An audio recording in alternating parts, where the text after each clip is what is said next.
The air hung heavy and thick over the Thracian plains that August afternoon, hot and choked with the dust of 10,000 marching feet. Beneath the unforgiving sun of 378 CE, a civilization that had believed itself immortal was about to collide with a terrifying new reality. On one side stood the army of the Eastern Roman Empire, led by Emperor Valens himself. They were heirs to the legions of Caesar and Augustus, men who wore the uniform of 400 years of global dominion. Valens, driven by hubris and the thirst for a quick victory, had rushed his forces forward, eager to crush a rebellion that had plagued him for 2 long years. On the other side stood the Goths. These were not the disorganized savages Rome pretended to despise. These were veterans, men driven by betrayal and the desperate need to secure a new home. They were refugees, transformed into a relentless fighting force, and they had one advantage Valens's generals fatally underestimated: overwhelming, disciplined cavalry. The battle that followed the Battle of Adrianople was not merely a defeat, it was an extinction-level event for the Roman world. By sunset, Emperor Valens lay dead, his body likely never recovered. Two-thirds of the Eastern Field Army, including almost all its elite officers and command structure, were wiped from the face of the earth. This was the moment the dam broke. Adrianople did not mark the end of the Roman Empire, not yet, but it marked the catastrophic, irreversible moment when the rules of global power changed forever. For 4 centuries, Rome had dictated who lived within its borders and under what terms. After 378 CE, the initiative belonged to others. The next 2 centuries, from the mid-4th to the late 6th, are known to history as the migration period, the Völkerwanderung. It was an age defined by the violent, dramatic reshuffling of peoples across Europe, a chain reaction of human movement initiated by an unseen, terrifying force from the east, the Huns. This is the story of how a sophisticated global empire, spanning the Mediterranean and commanding the loyalty of 50 million people, dissolved not with a thunderous cataclysm, but with a slow, agonizing process of political fragmentation, military surrender, and cultural transformation. We must ask ourselves, why did the Western Roman Empire collapse while the eastern half, Byzantium, endured? Was it the military prowess of the migrating Goths, Vandals, and Franks? Was it the brute force of Attila the Hun? Or was the rot already so deep, the imperial body politic so diseased by corruption and fiscal decay, that any strong external push would have been fatal? We will follow the fates of 4 remarkable men whose choices define this era. We will witness the relentless pressure applied by Attila, the scourge of God, the nomadic warlord who built a temporary, terrifying empire on sheer intimidation and violence, compelling millions to move before him. We will see the impossible balancing act performed by Flavius Aetius, the last Roman, a man who grew up among the barbarians and used that knowledge, that cultural ambiguity, to hold the collapsing Western Empire together for 20 years. And finally, we will explore the quiet revolution led by Clovis, the Frankish king, whose strategic choice of faith founded a durable new kingdom, one that would become the blueprint for medieval Europe. This is not a story of simple invasion and conquest. This is a complex, cinematic narrative of desperation, ambition, institutional failure, and the creation of entirely new nations from the ashes of an ancient civilization. When the dust of Adrianople settled, Rome learned a lesson that every great power eventually faces. If you outsource your defense, you risk empowering the very forces destined to dismantle you. The Roman world had become so structurally weak that the pressure generated by the Huns proved not merely a threat, but the lethal dose of stress that broke the empire's back. The next 2 centuries would see the very notion of a unified West shatter, its wealth drained, its armies destroyed, and its political heart rendered obsolete. But from this collapse, a new, vibrant, and fiercely independent Europe would slowly, painfully emerge. How did the world go from the disciplined legions of the Roman Empire to the patchwork of kingdoms that defined the medieval age? The answer lies in the chain reaction that began that fateful afternoon on the plains outside Adrianople. To understand the earthquake, we must first examine the foundation. By the mid-4th century, the Roman Empire was vast but structurally unsound. It was an empire of staggering contrasts. Immense wealth flowed into the hands of the senatorial elite in Rome and Constantinople, while the provincial peasantry was crushed by astronomical tax burdens. The crisis was threefold: fiscal, military, and political. First, the fiscal crisis. the empire needed vast sums of gold to pay its standing armies and its burgeoning bureaucracy. The source of that gold was primarily the provinces, Gaul, Hispania, and the crucial grain basket of North Africa, but the economy was contracting. For centuries, Rome had expanded by conquest, bringing in slaves, resources, and tribute. When expansion stopped, the supply of external wealth ceased. The burden shifted entirely to taxation. Small farmers, the backbone of the Italian and Gallic countryside, often fled their lands to escape the tax collector, or sought refuge as dependent tenants, coloni on the massive estates, latifundia of the super-rich, who often used their political influence to avoid paying taxes themselves. This created a vicious cycle: fewer taxable citizens, higher rates for those who remained, and greater social inequality. The Roman currency, debased repeatedly through the 3rd century, only exacerbated the instability, making it difficult for the state to pay its soldiers reliably or to trade efficiently. Second, the military crisis. To maintain the massive limes, the border defenses along the Rhine and the Danube, Rome required hundreds of thousands of soldiers. As the traditional Roman citizenry became less willing or able to serve, the empire increasingly relied on recruiting men from beyond the borders. The Barbari, or more accurately, the Germanic peoples who lived near the frontiers. This system evolved into the foederati model. Large groups of non-Roman soldiers, led by their own chiefs, were given land or regular gold payments in exchange for serving Rome as allies. This was pragmatic but fatally short-sighted. It created large, armed, ethnically distinct military units operating inside Roman territory, loyal only to their charismatic war leaders, not the distant emperor in Milan or Constantinople. When Rome's fiscal system failed, these armed groups became mercenaries demanding payment, or hostile invaders seeking to take what they felt they were owed. The lines between ally, mercenary, and enemy blurred to the point of invisibility. Third, the political crisis. The empire was constantly beset by political infighting and civil war.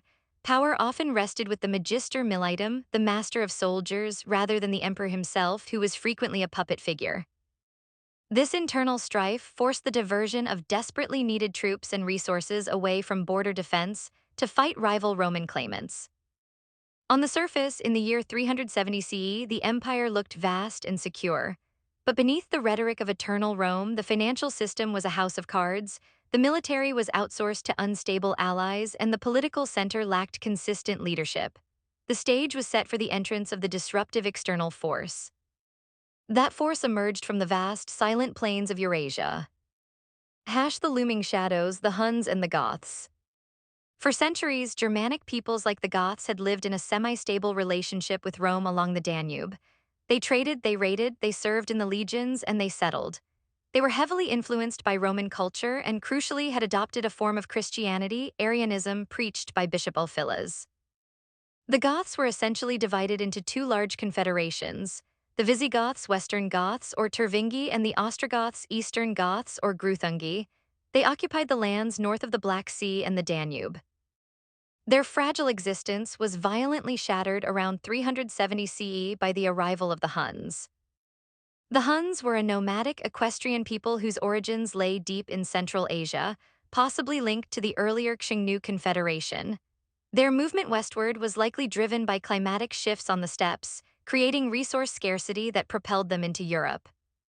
They were masters of cavalry warfare, utilizing a devastating composite bow that gave them a tactical advantage over the European world.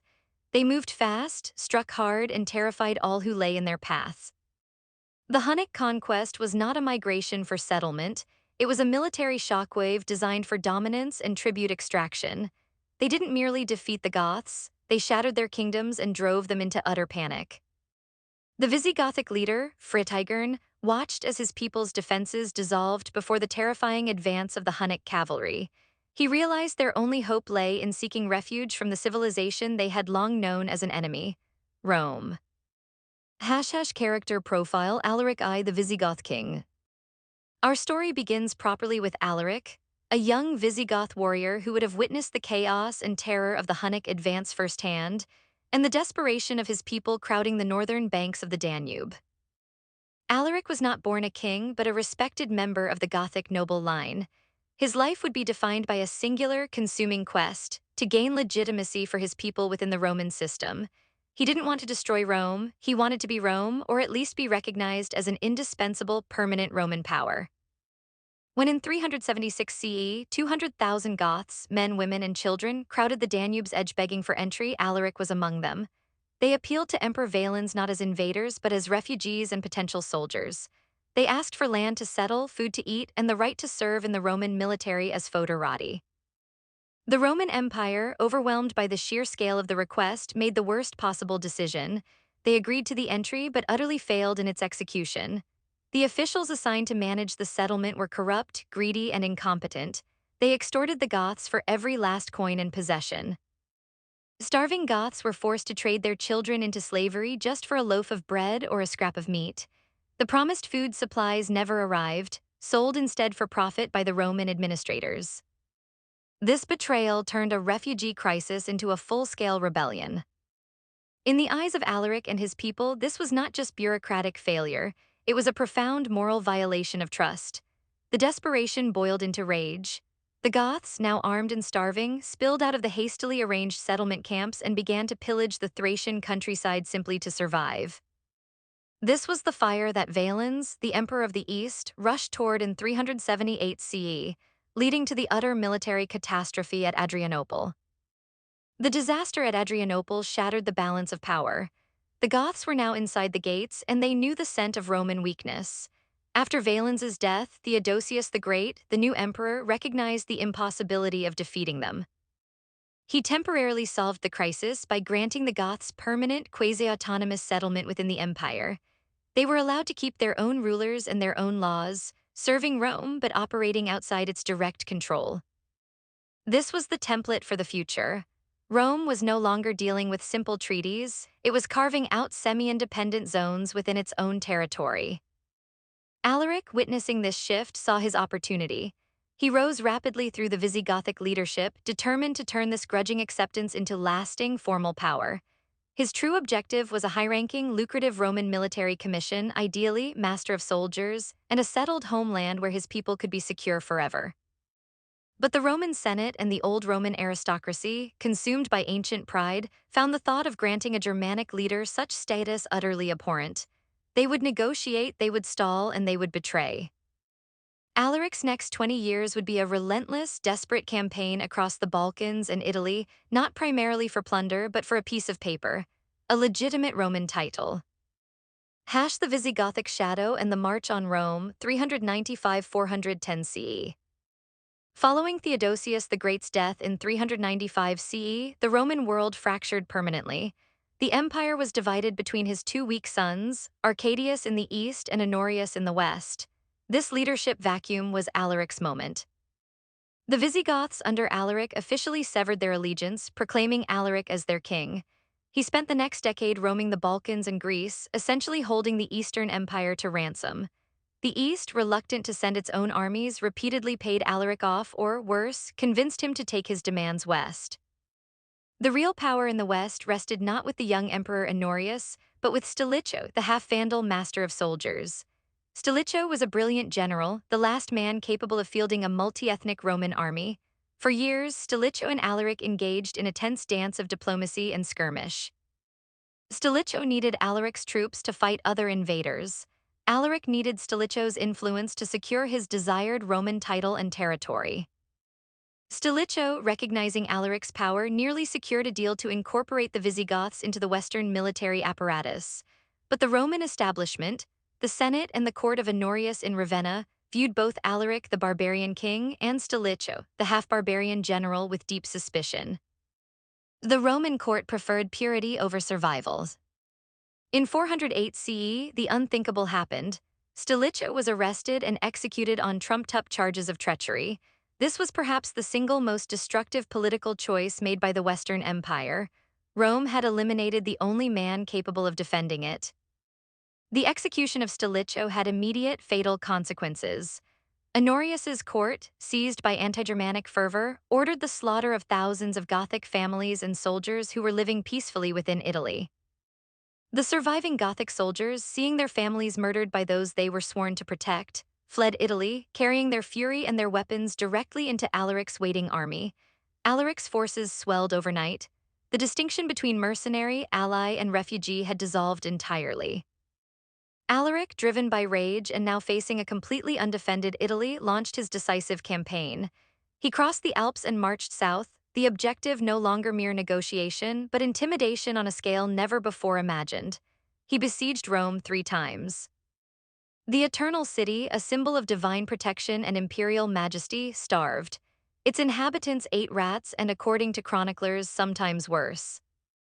During the second siege, Alaric made a deal. He installed a puppet emperor, Priscus Attalus, hoping to gain his legitimacy through a subservient figure. But Attalus failed to deliver the promised titles and lands. Alaric, realizing that Roman status would forever be denied him by the ruling elite, made his final, most radical decision. On August 24, 410 CE, the gates of Rome were opened, either by Visigoth treachery or by starving Roman slaves seeking liberation. For 3 days, the Visigoths sacked the city. The historical accounts differ wildly, but the psychological impact was universal and cataclysmic. For 800 years, Rome had not been breached by a foreign army. This event echoed across the entire known world, stunning thinkers like St. Augustine in North Africa, who struggled to reconcile God's allowance of this horror with his divine plan. Alaric achieved his ultimate negotiation leverage, but he did not destroy Rome, he plundered it. He was a revolutionary, not an anarchist. He took the wealth, but he ensured the churches were spared, and he left the administrative infrastructure standing. He took the emperor's sister, Galla Placidia, as a hostage. Shortly after leaving Rome, Alaric died suddenly in southern Italy. His quest for legitimacy ended not with a title, but with a symbolic act of ultimate defiance. His people, having failed to secure land in Italy, were now forced to move on, seeking a new home. The western frontier shatters, 406–439 CE. While Alaric terrorized Italy, the north was facing its own terminal crisis. In late December 406 CE, the Rhine River froze solid. Seizing the opportunity, a massive coalition of Germanic groups, the Vandals, the Sueves, and the Alans, crossed the frozen barrier en masse. Unlike the Goths, who were initially seeking settlement, these groups were immediately recognized as invaders. They flooded Gaul, ravaging the countryside, destroying cities, and forever ending the illusion of Roman security north of the Alps. The empire, preoccupied with Alaric in Italy, could offer no resistance. The Vandal king, Gunderic, and his successor, Gaiseric, realized that Gaul was too crowded and too heavily defended by other migrating groups, Franks and Visigoths, to sustain a stable kingdom. They embarked on an extraordinary multi-year migration across the length of Gaul, across the Pyrenees, and into Hispania, modern Spain. But Gaiseric saw a richer, more vulnerable prize. In 429 CE, the Vandals and their Alan allies crossed the Straits of Gibraltar, landing in North Africa. This was a blow from which the Western Roman Empire could never recover. North Africa was the economic lifeblood of the West. It was the source of the vast majority of Rome's grain supply and a critical source of tax revenue. Within 10 years, Gaiseric captured Carthage, 439 CE, establishing the Vandal Kingdom of North Africa. They built a powerful fleet and immediately began to disrupt Mediterranean trade, effectively strangling the Italian heartland. The empire had been fatally wounded by the loss of its agricultural and fiscal engine. Historians argue that the fall of the Western Roman Empire occurred not in 476 CE, but in 439 CE when the Vandals took Carthage. The political center could no longer feed its people or fund its army. By the time the Vandals captured Carthage, the political map of the West had irrevocably changed. Britain had been abandoned by the Roman military, c. 410 CE, opening the door for the Anglo-Saxon settlement. The West was no longer an empire. It was a fragmented collection of semi-independent kingdoms and isolated pockets of Roman authority. Character profile: Flavius Aetius, the last Roman. The man who held this fractured entity together for the next 2 decades was Flavius Aetius. Aetius was a complex, contradictory figure, the last great Roman general. Born in the Balkans to a Roman father and a Gothic mother, Aetius was sent as a hostage in his youth, first to the Visigoths under Alaric and then to the Huns. This upbringing was Aetius's secret weapon. He spoke the languages, understood the customs, and most importantly, grasped the political dynamics of the very people Rome feared most. He knew that the only way to defeat a barbarian was to hire another barbarian. Aetius rose to become the Magister Militum of the West. His capital was not Rome, but Ravenna, the damp, marshy, heavily fortified city on the Adriatic coast. Aetius spent his career fighting a multi-front war not for conquest, but simply for the survival of the imperial name. He was constantly negotiating alliances with the Franks, the Burgundians, and the Visigoths, using them to fight the Vandals, the Alemanni, or rival Roman generals. Aetius's policy was one of ruthless pragmatism: keep the empire alive, province, by playing one enemy against the next. He was a master of diplomatic espionage and military maneuvering, an astonishing feat considering the bankrupt state of the Roman treasury. The Hunnic apex, Attila and the Catalaunian plains, 451 CE. The fragmented West found a temporary existential unity when the great external shock force finally turned its attention from the east to the west. The Huns, under their supreme leader Attila, had spent decades building a vast, temporary empire stretching across Central and Eastern Europe.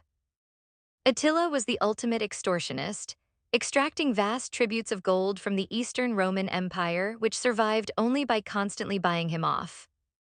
In 450 CE, Attila, likely frustrated by the East's drying treasury and motivated by internal political maneuvering, made his final, great strategic turn west. His target was Gaul.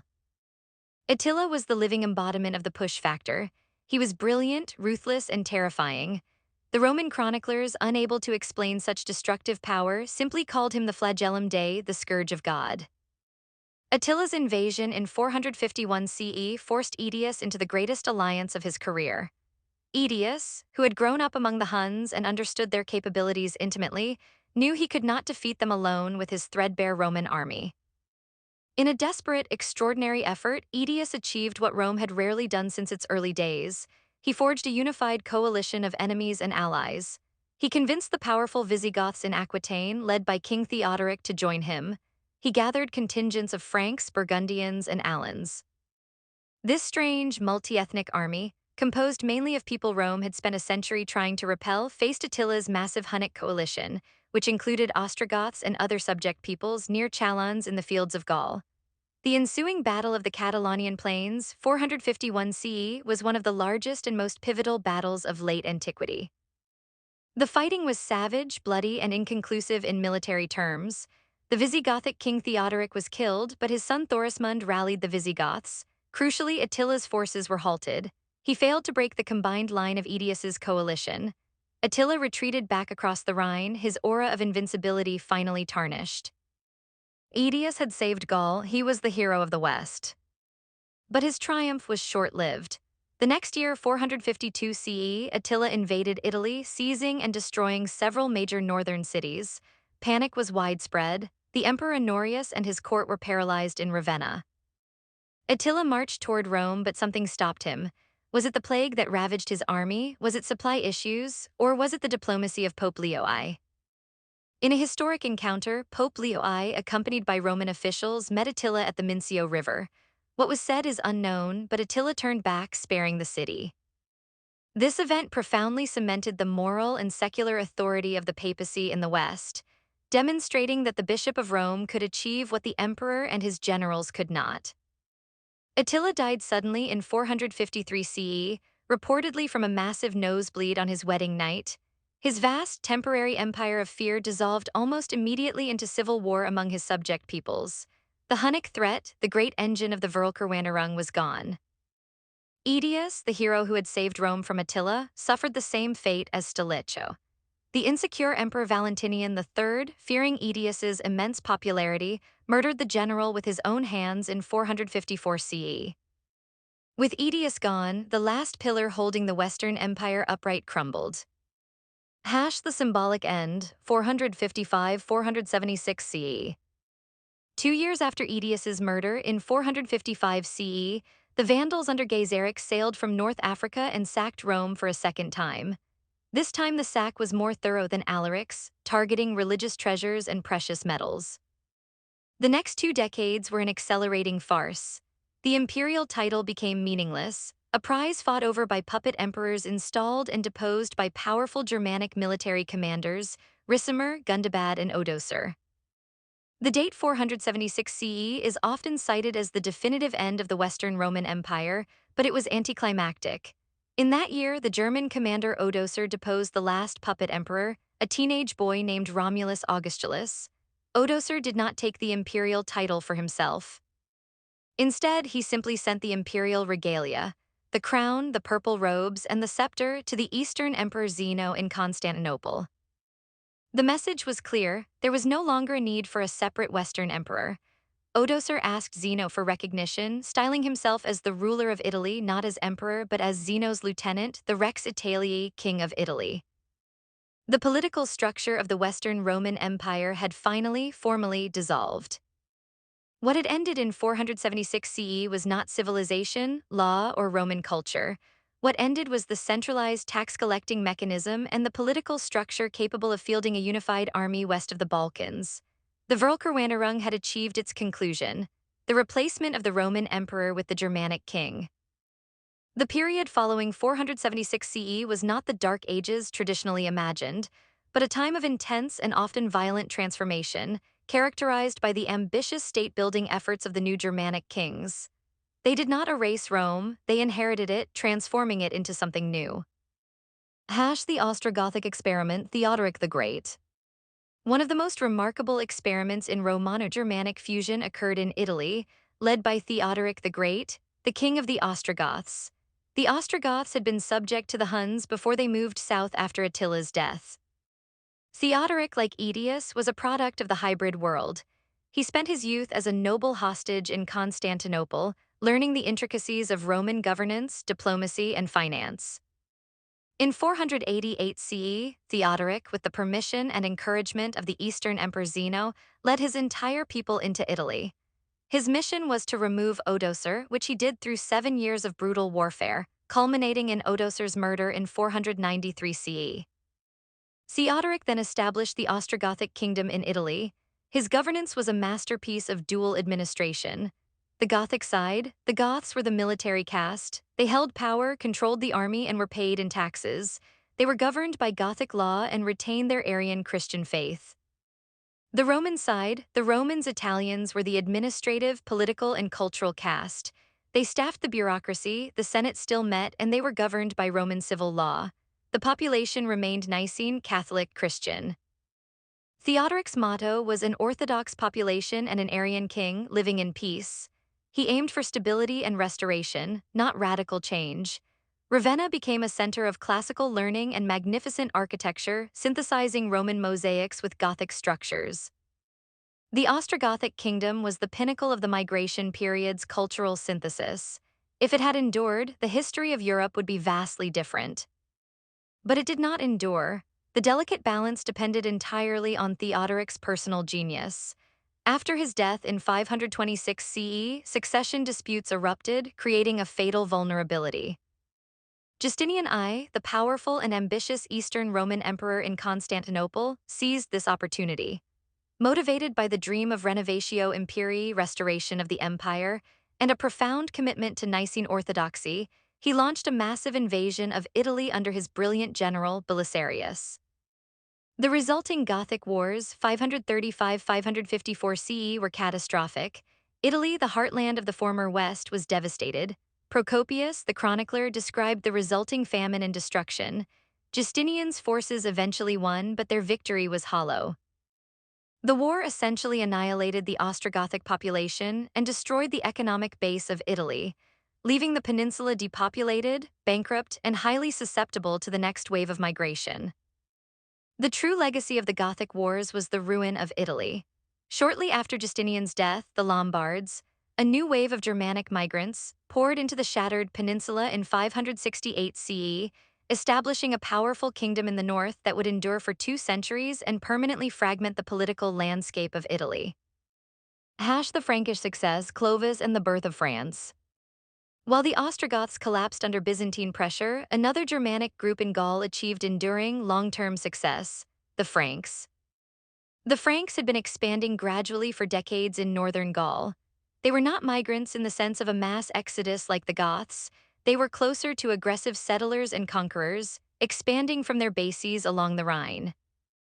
The true founder of the Frankish kingdom was Clovis. I ruled 481–511 CE. Clovis systematically eliminated all rival rulers in Gaul, other Frankish chiefs. the remaining Roman general Syagrius at Soissons in 486 CE, and the Visigoths expelling them from most of Gaul in 507 CE. Clovis's genius lay not just in military power but in religious strategy. Unlike the Goths, Vandals, and Ostrogoths, who were Arian Christians, a form of Christianity deemed heretical by Rome, Clovis recognized the political power of alignment. Around 496 CE, he converted directly to Nicene Catholic Christianity. This conversion was the turning point for Western Europe. It instantly created a powerful bond between the Frankish ruling class and the massive Gallo-Roman population, who were Nicene. The powerful, highly organized Catholic Church, which maintained the administrative continuity lost by the Roman state, immediately threw its immense organizational and ideological weight behind Clovis. The Catholic Church legitimized Clovis's conquests as a holy war against Arian heretics, the Visigoths, and pagan rivals. This alliance between the Frankish sword and the Roman Church provided the stability that no other successor kingdom achieved. The Frankish kingdom survived the 6th century and would eventually give rise to the Carolingian dynasty under Charlemagne. It is the direct precursor to modern France, and following its later partition, to modern Germany. The Frankish success story solidified the three foundational pillars of medieval Europe: Germanic military rule, Roman institutional legacy, and the unifying force of the Catholic Church. The modern map, a legacy of fragmentation. The Völkerwanderung did not merely change governments, it drew the first indelible lines on the map of modern Europe. The Visigothic kingdom survived in Hispania until the Islamic conquest in 711 CE, providing the essential structure for medieval Spain. The Frankish kingdom evolved into the core of France and the western part of Germany. The Anglo-Saxon settlement of Britain created the political and linguistic basis for modern England. The loss of North Africa irrevocably weakened the West, setting the stage for the later Islamic dominance of the Mediterranean basin. In essence, the migrations established a pattern of polycentricity in the West. No single power center could dominate all others. This fragmentation is precisely what distinguishes the history of Europe from the unified bureaucratic structures maintained in the East by Byzantium, or later, by the Islamic caliphates. We see the legacy of this age in our everyday life. The Romance languages, French, Spanish, Italian, Portuguese, are vulgar Latin, heavily influenced by the Germanic dialects of the settlers who ruled them. The entire legal tradition of the West is a synthesis of codified Roman law and the martial customs of the Germanic peoples. The Western Roman Empire, that titanic, centralizing force, ceased to exist. In its place, the various Regna, the independent kingdoms of the Germanic peoples, had become the new, lasting political reality. The story of the Völkerwanderung offers profound and sometimes uncomfortable lessons about the nature of power, survival, and the slow, grinding mechanisms of historical change. This was not a quick collapse, but a 200-year transformation driven by a convergence of factors. The first lesson is the fragility of outsourced defense. The Roman Empire, in its arrogance, believed it could maintain vast military power while simultaneously alienating the economic base required to pay for it. By relying on foederati who were loyal only to gold and charismatic leaders like Alaric, Rome created a defense system that was structurally dependent on its potential enemies. The moment Rome could no longer meet its financial obligations, the entire system turned against it. Any great power that relies on foreign forces for its security inevitably faces the danger that those forces will eventually claim the state itself. A second lesson lies in the synergistic nature of crisis. The migrating peoples were not the sole cause of Rome's collapse, they were the executioner of a state already dying of internal disease. If the Roman state had retained the fiscal stability of its earlier centuries, it could have managed the Goths and Huns through diplomacy or force. But the combination of chronic political infighting, economic decay, and social inequity meant that the external pressure was the fatal stressor that exploited every pre-existing weakness. Empires rarely fall from a single blow. They collapse when their internal rot makes them unable to absorb the inevitable external shocks. A third insight is the power of ideology and institutions over state apparatus. While the Western Empire's political and military institutions dissolved, two Roman legacies proved remarkably resilient: Roman law and the Roman Catholic Church. The Church, in particular, provided administrative continuity, social cohesion, and a universal ideological framework, Nicene Christianity, that bridged the gap between the incoming Germanic elites and the long-settled Roman populace. Clovis's success demonstrates that cultural and religious alignment was ultimately a more durable foundation for state building than military might alone. The enduring power of an idea, whether religious or legal, often outlasts the lifespan of the political entity that created it. The Völkerwanderung also compels us to question historical narratives. Was this truly an invasion or a desperate search for security and land? For Alaric, it was a constant, exhausting struggle for legitimacy. He wanted status within the Roman system, and when he realized Rome would never grant it, he took the ultimate revenge by desecrating the symbol of their arrogance. His tragedy is that of the outsider who sought to join the club, only to be forced to destroy the clubhouse when he was refused entry. Consider the human dilemmas of the age. If you were a Roman aristocrat in Gaul, knowing the emperor in Ravenna could not protect you, would you have fled, resisted, or sought accommodation with the Frankish king who could guarantee your safety? Was the murder of Stilicho and Aetius by insecure emperors driven by military strategy, or by the more fundamental human vice of pride and jealousy? Does the story of Attila's transient empire of fear prove that power built solely on violence and extortion is inherently unsustainable? How much can culture adapt and survive when the political structure designed to protect it has crumbled? If the Goths had been treated justly in 376 CE, would the Western Empire have survived the crisis? The migration period shows us that history is not a deterministic flow of events, but a series of choices, often poorly made, that compound over time. The failure of the Western Roman Empire was fundamentally a failure of leadership, compounded by a failure of imagination. They refused to integrate the very men who were essential to their survival, clinging to an outdated definition of Roman until that definition became synonymous with powerlessness. The barbarians succeeded because they adapted, they fused, and they embraced the future. Rome failed because it cherished the past. The age of the Völkerwanderung remains one of history's most dramatic turning points. It was an era that spanned 200 years of chaos, brilliance, and profound human suffering, yet it was ultimately a period of creation. It took the three disparate legacies: the military tradition of the Germanic peoples, the institutional and legal structures of the Roman state, and the unifying force of Christianity, and fused them into the unique, fragmented, and dynamic crucible that became Western Europe. We began with the dust and despair of Adrianople in 378 CE, where the Roman military machine first crumbled. We traced the footsteps of Alaric, the unwanted general who secured his legacy by desecrating Rome's pride. We watched the relentless shadow of Attila, the scourge of God, sweep across the continent, forcing enemies into an unlikely alliance before his terrifying empire dissolved. And we observed the quiet, strategic political consolidation of figures like Clovis, who understood that aligning the sword with the cross was the path to lasting power. The result of this epic reshuffling is the modern world. The borders, the languages, the political philosophies, and the institutional power of the Church all bear the indelible stamp of this two-century transformation. The Western Roman Empire died so that France, Spain, and England could be born. The story of the migration period does not end here, for the forces unleashed by the collapse of Rome continued to shape Europe for centuries.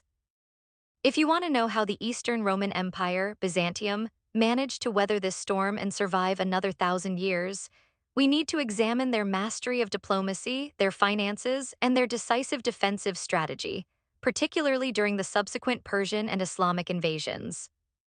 If you're curious about the life of the successor kingdoms and how the Frankish descendants of Clovis, particularly the Carolingians, attempted to resurrect the Roman idea under Charlemagne, that is the focus of our next deep dive into the Carolingian Renaissance. Or perhaps you wonder how the remnants of the Gothic kingdoms in Iberia shaped Spanish identity and law, setting the stage for their 8th century struggle against the Umayyad invasion. But for now, remember this: when an empire collapses, the story doesn't end. It merely shifts from one grand narrative to 1,000 small, necessary struggles.